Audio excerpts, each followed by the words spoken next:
बिस्मिल्लाहिर्रहमानिर्रहीम। Welcome to Salma kitchens my YouTube family.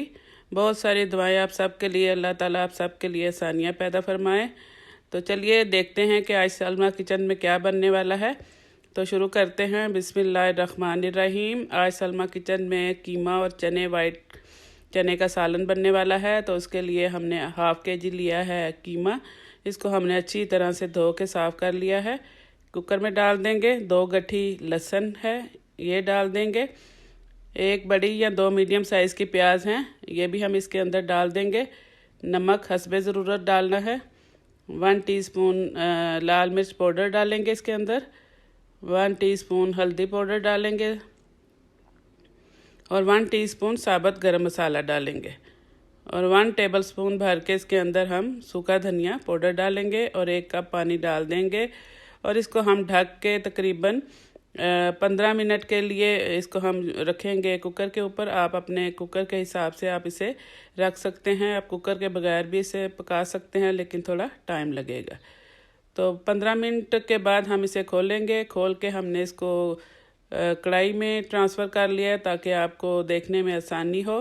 अब हम जितना भी इसके अंदर लहसुन और प्याज है उसे हम अच्छी तरह से स्पून की मदद से मैश कर लेंगे ताकि जितना भी लहसुन के हमें साबुत जबे नज़र आ रहे हैं वो अच्छी तरह से कीमे के अंदर मिक्स हो जाएं।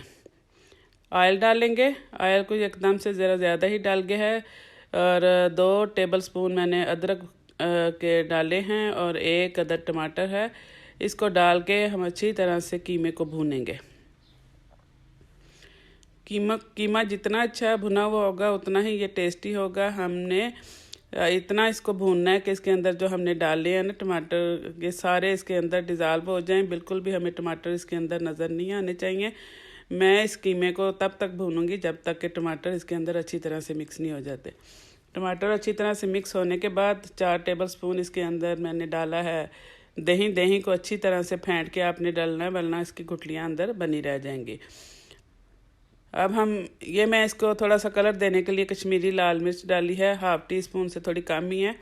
ये ऑप्शनल है, अगर आप डालना चाहें तो डालें, क्योंकि थोड़ा सा कलर देना चाह रही थी मैं। वैसे तो थोड़ा सा येलोश कलर में भी चने और कीमा खूबसूरत लगता है। अब मैं इसको ढक दूंगी ताकि इसका जो ऑयल है वो ऊपर आ जाए और अच्छी तरह से ये इसका पानी जो अंदर इसके है वो ड्राई हो जाए। अल्हम्दुलिल्लाह माशाल्लाह, देखिए कीमा हमारा बहुत अच्छी तरह से भुन चुका है, ऑयल भी इसके ऊपर आ चुका है।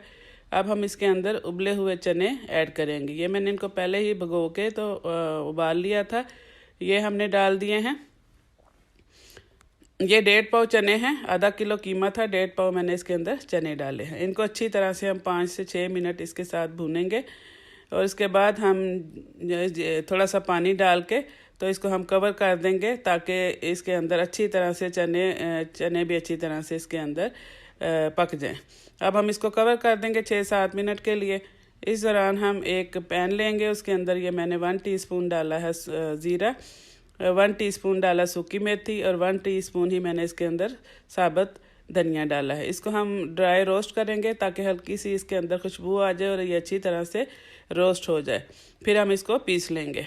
इतनी देर में तकरीबन 7 से 8 मिनट हो चुके हैं और देखिए माशाल्लाह से बहुत कमाल की ग्रेवी हमारी बन चुकी है और ऑयल भी ऊपर आ चुका है।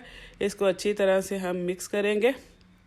इसके बाद हम इसके अंदर 1 टीस्पून गरम मसाला पाउडर डालेंगे और इसके बाद हम इसके अंदर सूखी मेथी अगर आपके पास है तो वो भी डाल देनी है। बल्कि सूखी मेथी तो हमने डाल दी थी इसी के अंदर जब हमने रोस्ट किया था। अब ये रोस्ट किया हुआ हमारा वो गरम मसाला है जो हमने पीस लिया था, वो भी इसके अंदर डाल देंगे। ये बहुत ही कमाल की खुशबू देने वाला है और जायका भी इसको। ये जो तीनों हमने मसाले ना ड्राई रोस्ट करके इसके अंदर डाले हैं। अब हम इसे दोबारा ढक देंगे ताकि ऑयल जो है वो हमारे सालन के ऊपर आ जाए थोड़ी देर के लिए। तकरीबन 7 से 8 मिनट इसे मैंने हल्की आंच पे रख दिया था। ऑयल ऊपर आ चुका है। इसे हम गार्निश करेंगे धनिया और हरी मिर्च से और बहुत ही कमाल का मज़ेदार स्पाइसी, किसी भी रेस्टोरेंट से ज़्यादा मज़ेदार हमारा जो कीमा चने तैयार हो चुका है। अल्लाह हाफिज़।